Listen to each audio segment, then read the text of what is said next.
All right, and we back on the forecast. So recently, everybody's been talking about what Kanye West said about slavery and slavery being a choice.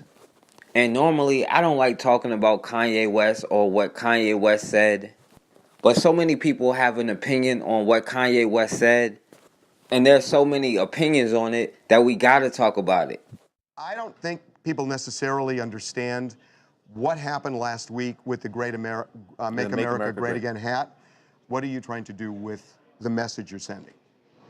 Well, it was really just my subconscious. It was a feeling I had, like people were taught how to think, we're taught how to feel. We don't know how to think for ourselves. We don't know how to feel for ourselves. People say feel free, but they don't really want us to feel free. And I felt a freedom in, first of all, just doing something that everybody tells you not to do.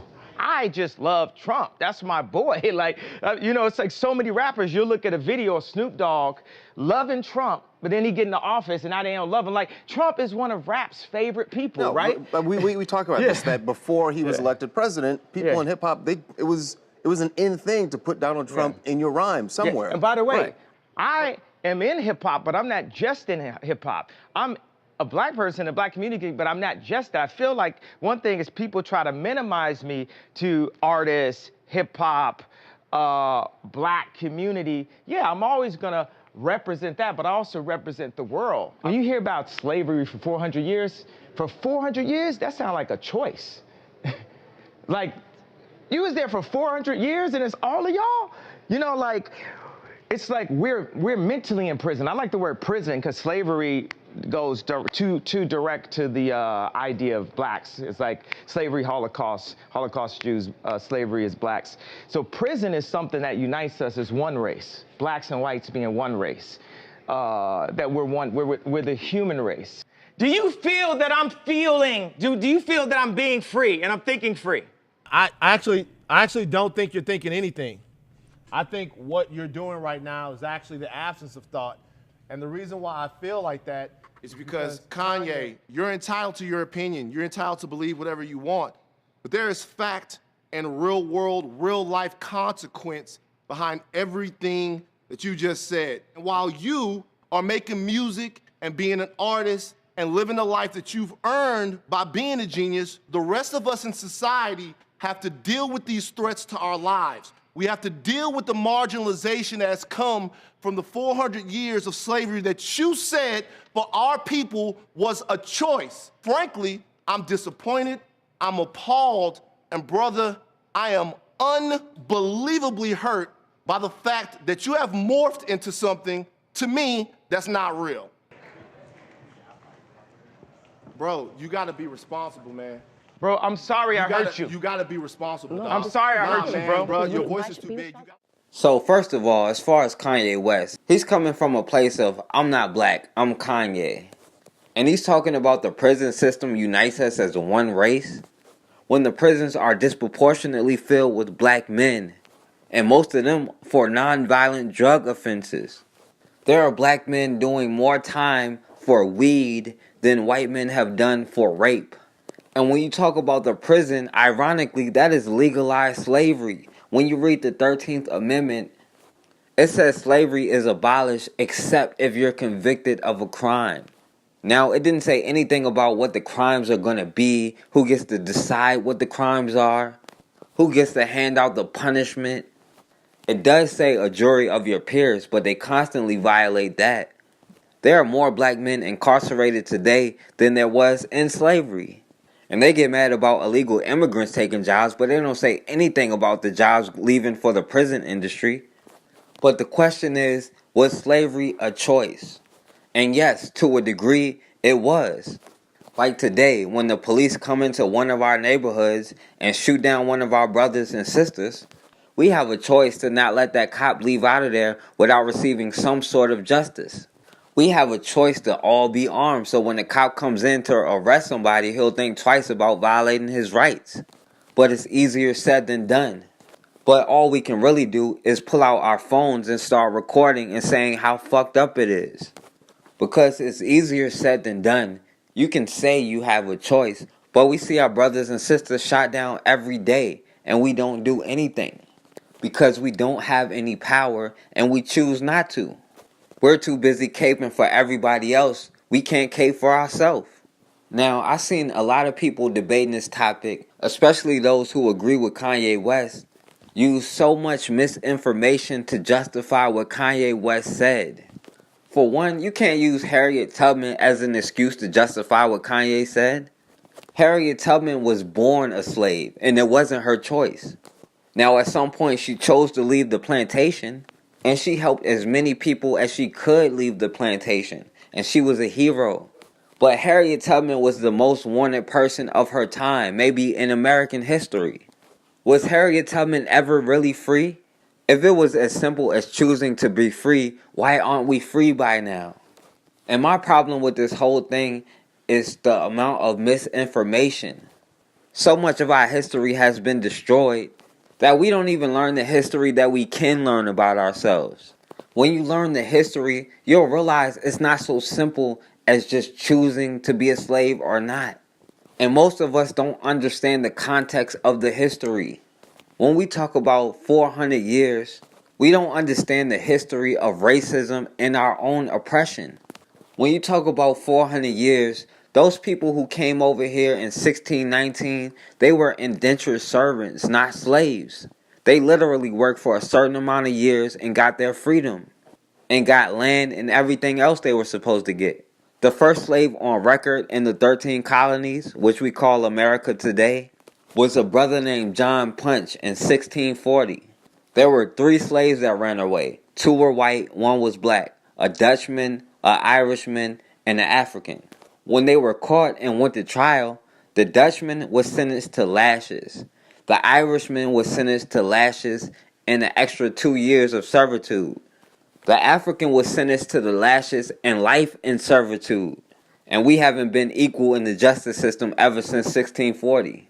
But even then, at that point, racism wasn't the same as we understand it today.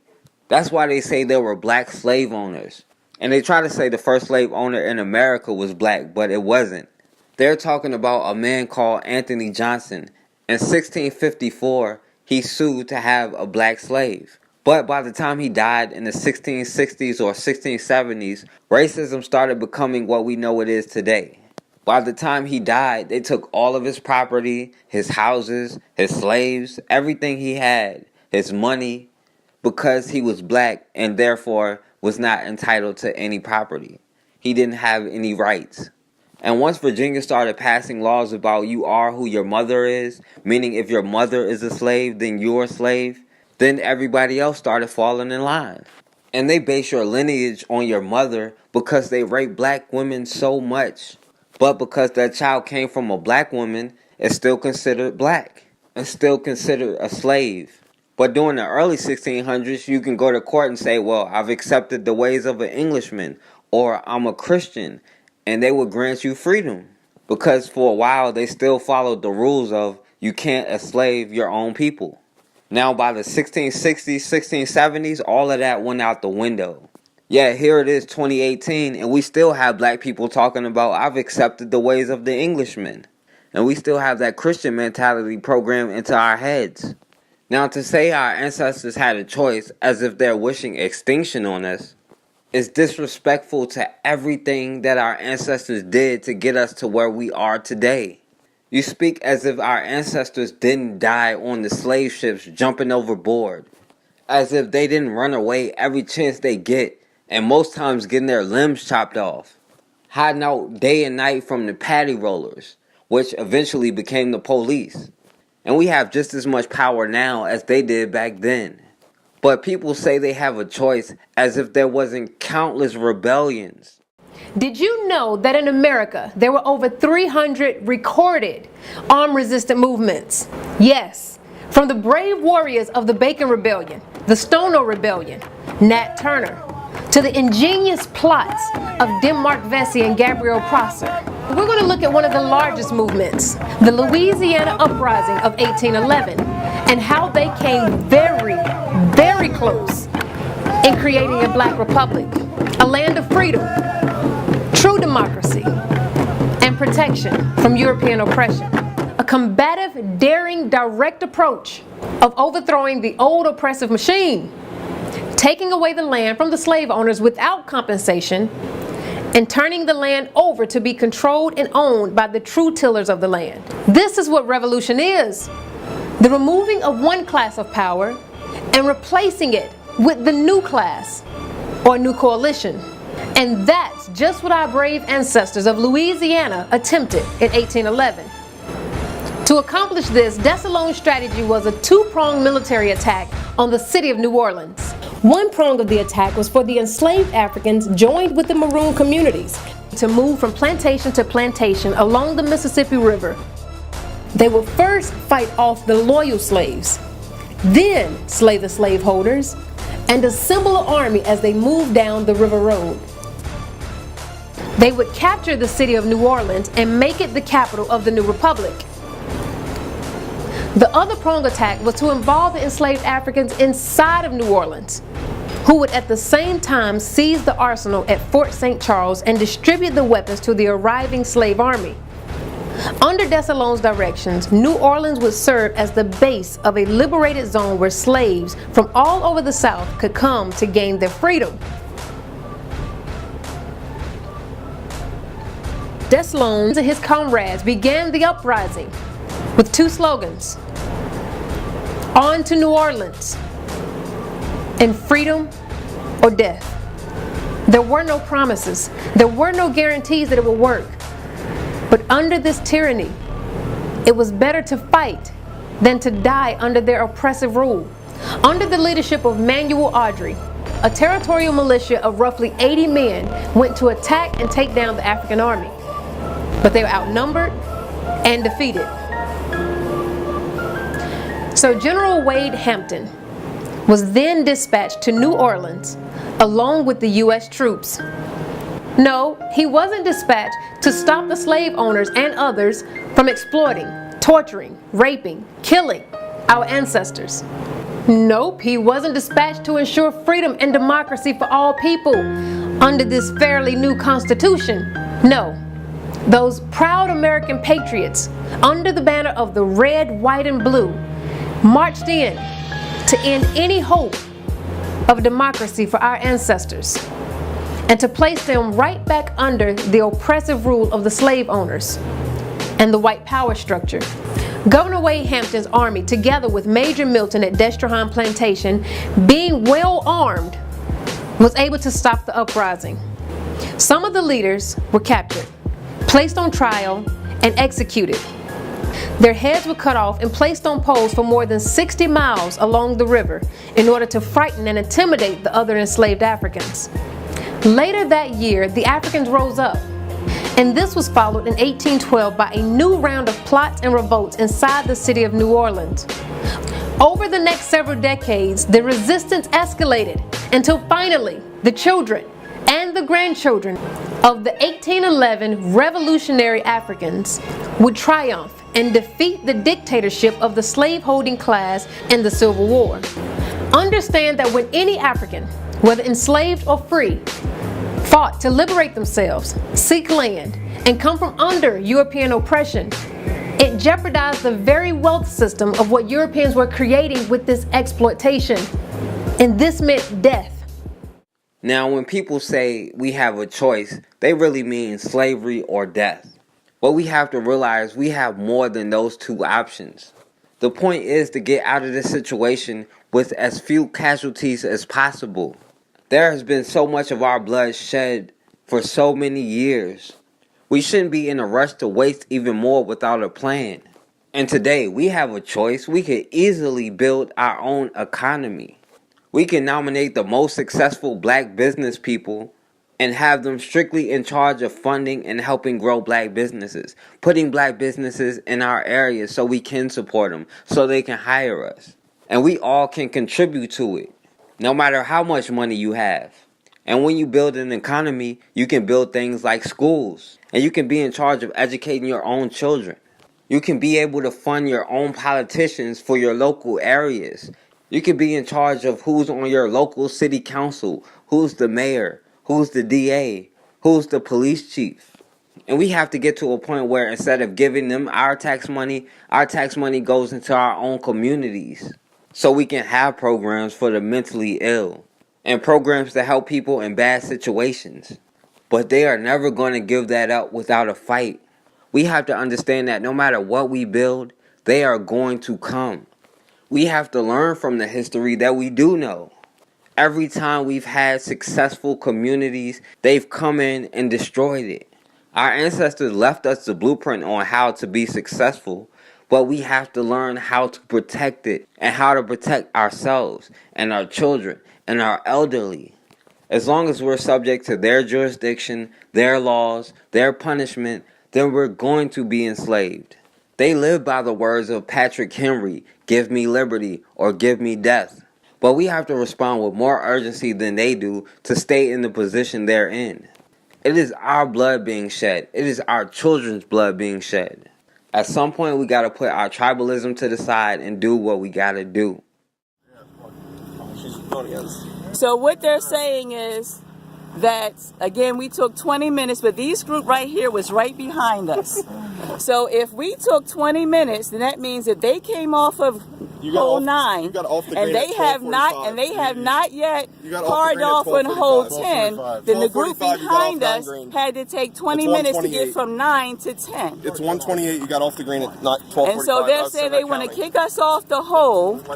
And this is former Commissioner Steve Cronister. Congratulations, you're a real winner. So they say they want to kick us off the hole because we took a break in between the holes, and the people behind us had not even teed off yet.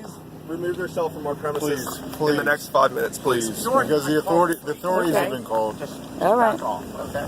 Yes, back off. You don't what you want. Yep. This is what she does for a living. It's fine. Okay. We asked you 3 times now to remove yourself from the premises. You have yet to remove yourself. And why is it that we took? Why did you say you would remove us from the premises? What was the confrontation? You came to us. We were trying to tee off, and you came. 5 of you men came up to us. So we said, "Hey, can you move along quicker, please?" No. We were just about to tee off. The group took a beer break, and so we were about to tee off, and you just came to us saying we had to leave. All right. I don't appreciate you getting me on video. It's a public place, and you wouldn't be involved if you didn't say anything. One of 5 black women who were told to leave a Pennsylvania golf course said it felt like they were playing with targets on their back. Sandra Harrison said representatives at the Grandview Golf Club in York told the group they were playing too slow earlier in the round. After the 9th hole, a group of men, all white, reportedly told them that they took too long a break and needed to leave. It's 1:28. You got off the green at 12:45. And so they're saying they want to kick us off the hole.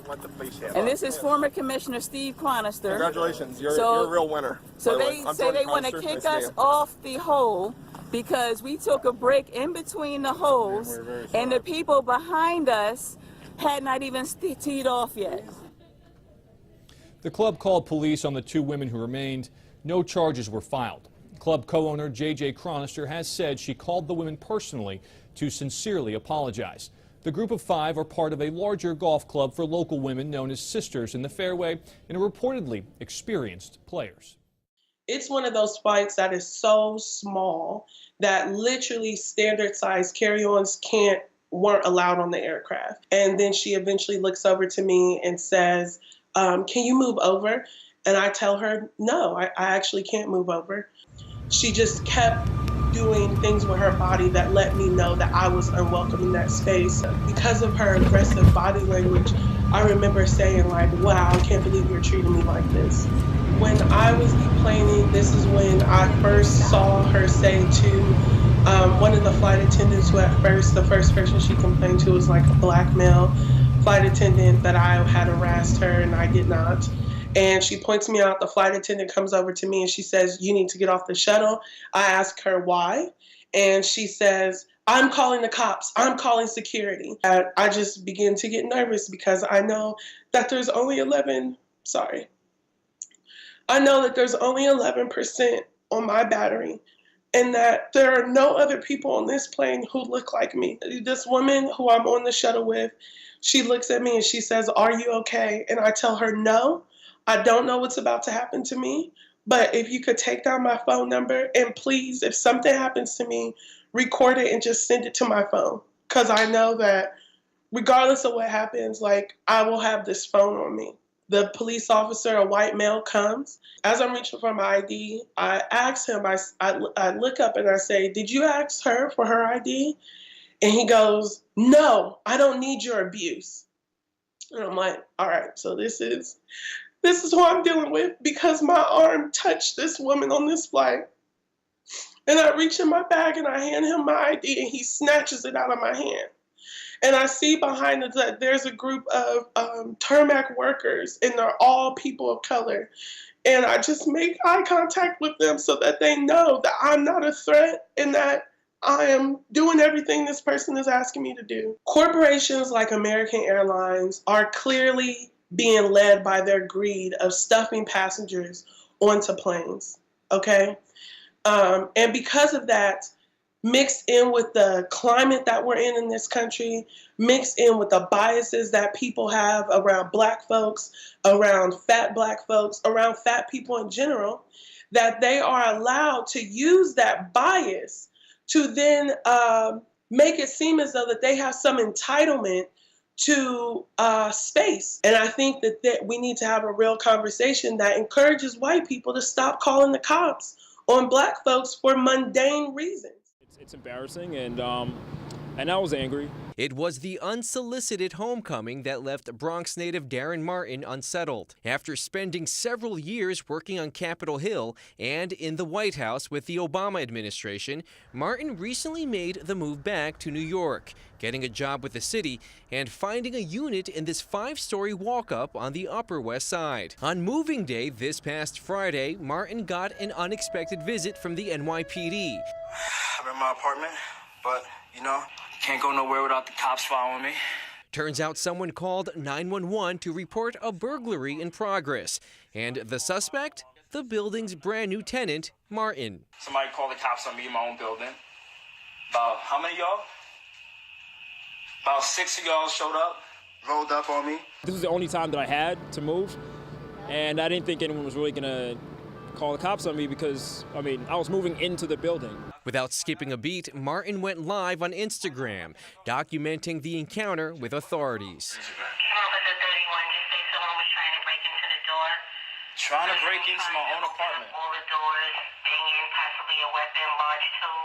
Oh my God. An investigation later determined there was nothing criminal about Martin's activity. He tells us his skin color, along with the gentrifying neighborhood along 106th Street, were obvious factors that led to police being called. As a Black man, when you're in an all-white environment, you're cognizant of that. So I have to say I found it symbolic, and it's sort of a welcome to the neighborhood. Sadly, Martin's story isn't one of a kind. What did they get called for? Because there are 2 Black guys sitting here meeting me? Yes. Earlier this month, 2 Black men were arrested at a Philadelphia Starbucks for trespassing after asking to use a bathroom. In Martin's case, he hopes the incident serves as a teaching moment for his neighbor and others out there jumping to conclusions. Get to know folks before you make these assumptions, because, when you make that call, there's no going back. And it could have ended up very differently. Now, our calls to Pine Management, the company that manages the building on 106th Street, were not returned. Well, a substitute teacher was removed from the school you see behind me after making a racially insensitive statement to a student during class. That young girl's mom says this is just the latest of several similar instances that have happened here. She just cries. It broke her spirit. It broke her spirit bad. Leavenworth mom Jamila says she was shocked to learn the reason her daughter came home from school last Monday in tears. I got a call from the principal saying that he needed to tell me that there was a teacher that was removed from the school for using racial derogatory remarks with my daughter. What the teacher said to her daughter left her at a loss for words. She looked at her and she said, "Don't give me your ugly black girl face." A remark Jamila says was made loudly twice in front of the entire class. She was humiliated by a staff member, someone that is supposed to protect your kid when we as parents are not there. In a statement emailed to Fox 4 News, a Leavenworth School District representative says the principal interviewed the student, took a report, and removed the substitute teacher from the school within about 20 minutes of this happening. But Jamila says it's not the first time an incident like this has occurred within the district. There's been ongoing problems with the staff being bullies at the school. She worked for the school district as a before and after school site director and most recently as a paraprofessional. She recalls a Halloween party in which a student was permitted to wear a costume resembling a white hood worn by members of the KKK. Well, I think we need to take a look at the leadership there. All of the staff and substitute need to be retrained and learn how to talk to children and remain professional. Going forward, Jamila says she'd like to see more diversity on the Leavenworth School District staff. She'd also possibly like to see racial sensitivity training to cut down on instances like this in the future.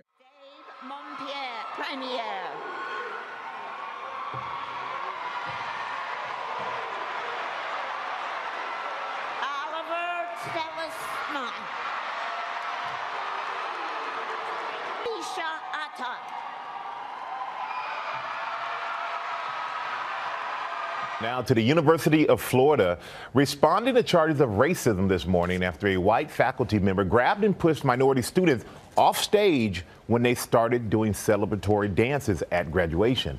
ABC's Victor Okendo is in Miami with the story. Good morning, Victor. Good morning, Michael. It's a moment they'll remember for the rest of their lives, but for the wrong reasons. We spoke with two of the graduates who say they were humiliated. Commencement celebrations cut short for these University of Florida graduates. This video shows black students enjoying their moment, dancing in their caps and gowns until they're forcibly grabbed and shoved off stage. In general, I don't think I've ever been handled in that manner, not even by my parents. It's kind of embarrassing, kind of degrading. The students reportedly being rushed off the stage for taking too long, but the university now facing backlash, accused of targeting only black students at the ceremony. His response was not arbitrary. It was definitely contingent on your race. Other white students who were dancing were not perceived as a threat. The graduates saying they'd planned their celebrations beforehand and that the dances had symbolic meanings in their fraternities and sororities. So I kind of planned what I wanted to do on the stage to celebrate my story and all the hard work I've done at the University of Florida, but I was instantly blocked by one of the officials on stage. As the video spread online, the university's president apologizing at another ceremony. We inappropriately physically rushed a number of students across the stage in one of our commencements. And I want to personally apologize for us doing that on behalf of myself and also the University of Florida. The graduates say the damage has been done. The lasting impression, at least for undergrad, will be them watching their son having his back turned towards the audience and being handled like a savage animal. Those graduates say that the apology is not enough, that the president of the university was on stage watching this happen and did nothing to stop it.